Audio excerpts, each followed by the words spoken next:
Alright, here comes another early rivalry. Oregon State versus Oregon. So these are my thoughts going into the third week. Oregon State is 2-0, undefeated, heading in to week 3. Same with Oregon. Oregon is 3-0. But these two teams are telling a very, very, very different story.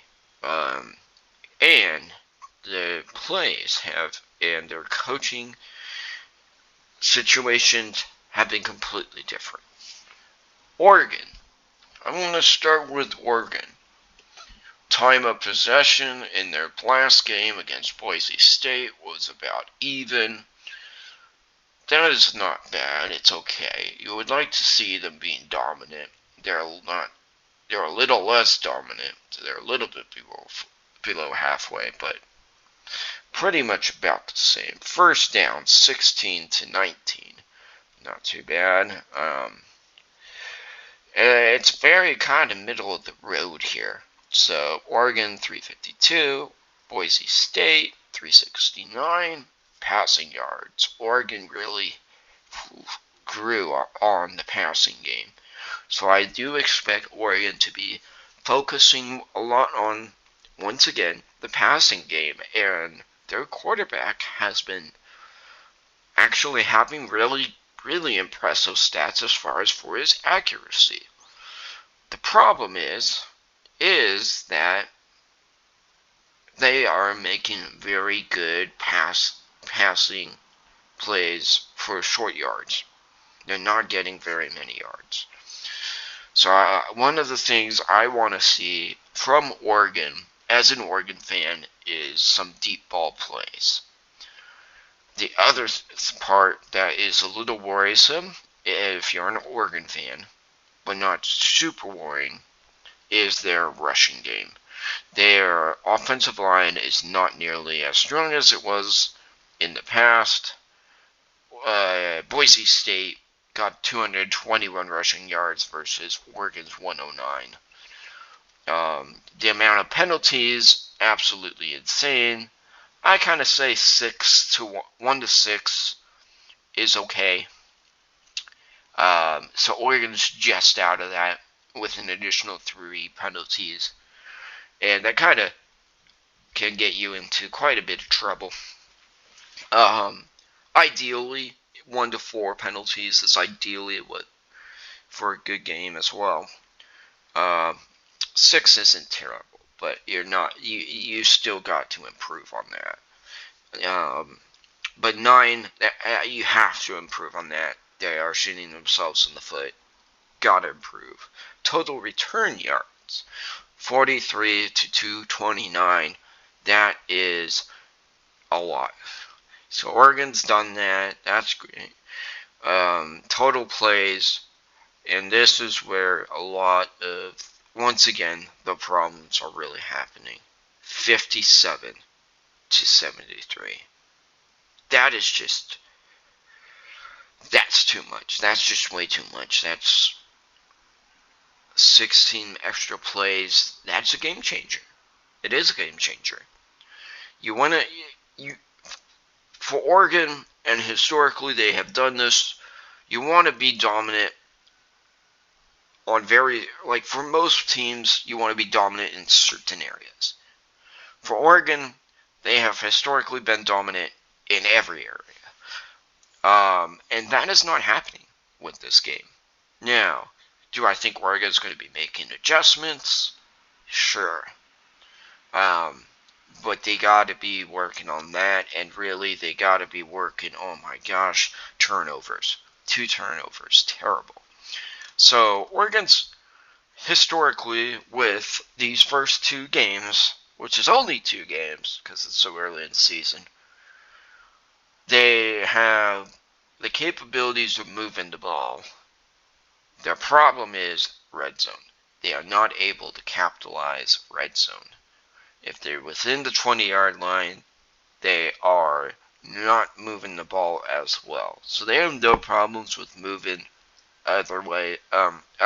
starting at other spots of the field, but it's kind of like that red zone area is their big issue.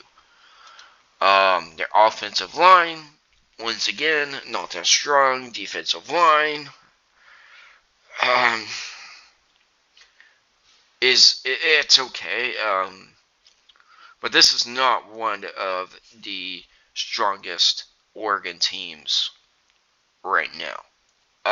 They can develop into it, but I think with having all these issues, all these problems, the previous week, you can't just switch to another week and fix all these problems. There's going to be problems, and I would say, if I'm an Oregon fan, I'd be quite worried. Not with how the season will play out.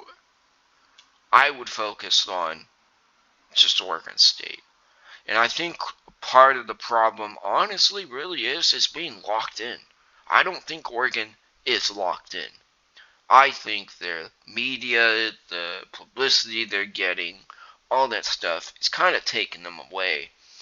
And kind of taking them out and overthinking during the game of how they're going to play. And I think that's where a lot of these problems can also stem from as well. There's a lot of problems, and with that, we will look at Oregon State, and this is a very, very, very, very different story. Now, is it San Diego State? Boise State? No. But boy, talk about a 180. So, Oregon's got a lot of problems. When you looked at Oregon State, especially in the San Diego State game, boy, they were so dominant. It looked throughout the whole game from start to finish. I know some fans are saying, oh, the fourth quarter or first half, it was scary. I don't think so. I think Oregon State was moving the ball, having no problem with it. They weren't getting quite like this could have been really one-sided, and it probably should have. But the stats, when you look at the stats, like the time of possession, Oregon State had the ball almost the whole game. First downs, 23-7. Total yards, 420 to 179 with a 237 rushing. Their passing was dominant. Their total return yards were dominant. Just everything was just dominant without being dominant on penalties. They had 6 penalties as opposed to San Diego State's 8 penalties. Total turnovers, Oregon State had none. San Diego State, while they completely lost, they only had 1 turnover. I honestly think, I think that Oregon State has had a good, strong defense that has kind of been quite a bit of a shock. I did not expect the defense to be fairly good. I expect them to be fairly good. I did not expect them to be so sound. Oregon State's defense is very impressive with all the chaos and everything that's gone on for Oregon State, with the number of players leaving and etc. etc. It's been absolutely shocking how good Oregon State's defense has been. And I think this really has to be credited to the head coach, Trent Bray, his coaching skills. And he is a very well-known defensive coach. Now, he's been in Oregon State for many, many years.